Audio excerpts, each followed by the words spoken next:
Okay, so this is my intro video about the Cecropia moth.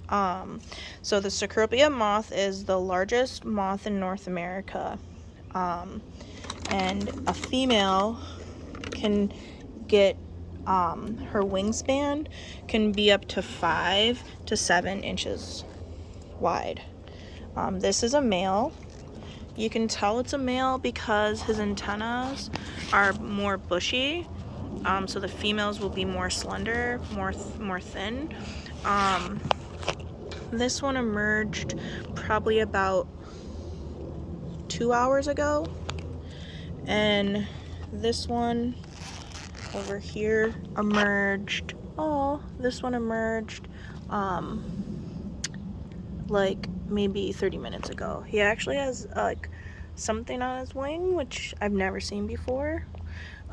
But it's just his wing. He's pumping up, he's drying his wings, so hopefully that defect will go away, but it's nature, so sometimes that happens. Last year I had one that his wings were completely see-through. But yeah, each one is unique. This one is actually a very large male. Sometimes the males are smaller than the females. So the males can smell the female's pheromones up to a mile away. And as adults, they only live to reproduce. They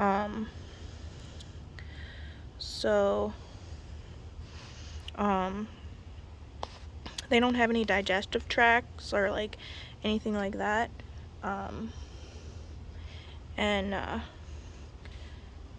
Yeah. Hey, little buddy, how are you?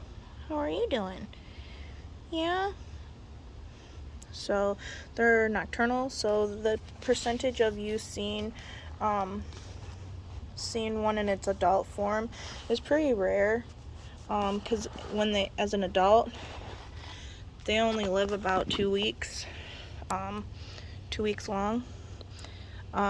They're a silk moth, so silkworm moth, and they make cocoons, and those are their cocoons, and they stay in their cocoons all winter long.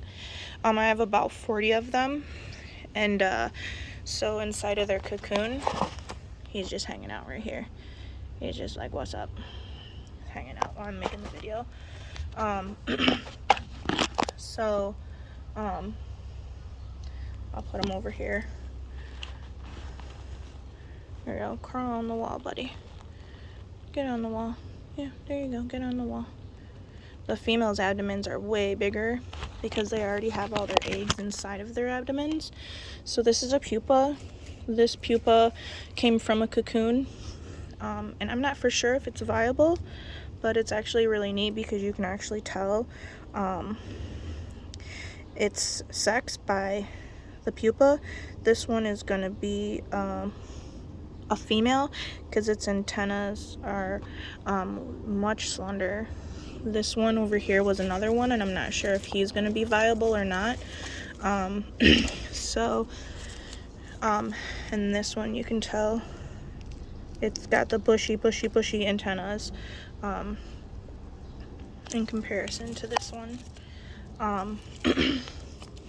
So this is their cocoon, and the cocoon is like really hard. It's like a great big sleeping bag for them, and the bottom is kind of like a little pushed out. That's where they come out. They emerge through the bottom. So as a moth coming out, they don't hatch out of these, they emerge out of them. They hatch from the eggs. Once they hatch so there's this one is a female. You can see her abdomen is huge, and so once I find a female, once I have a female, then I'll put my female in my mating habitat, and then I'll get eggs. And once they come out of the eggs, they're like super tiny. They're like this big, and they eventually get to be about maybe 3 inches, like super thick, like almost a whole inch, like maybe like 3/4 of an inch thick, like, and that's one's shedding out of his inner star. So they go through 5 inner stars. So they start off as black ones, and then they go to like yellow and black, and then they go to like red and blue. And they're not poisonous or anything like that. They don't hurt, they don't bite in any of their life cycle forms. It's just a protective measure to, fight off predators and stuff like that.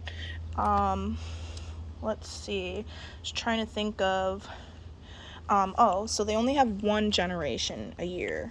So that again goes to like these guys, once, they, I forgot what I was gonna say.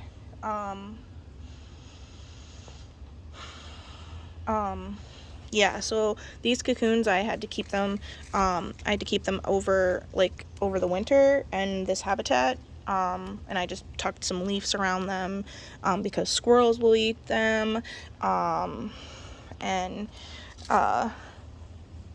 like raccoons and stuff like that, and birds will eat them, so I just keep them protected. Some of their cocoons are really, really tiny, and some are like really, really big, and like this guy is like super tight cocoon, and then this guy over here has like a really big one, and you can actually hear, oh no, that one's old one. This one you can hear. He's still inside of there.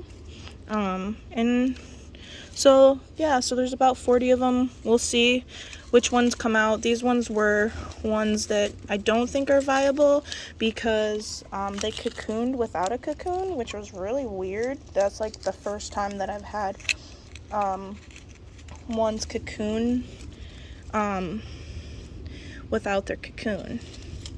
But we'll see. But yeah, that's a little guy over there. So they come in all different kind of sizes, and some of them have, different, things. But anyway, they're really cool. Cecropia moths. And I'd love for you to come visit and see them. Bye.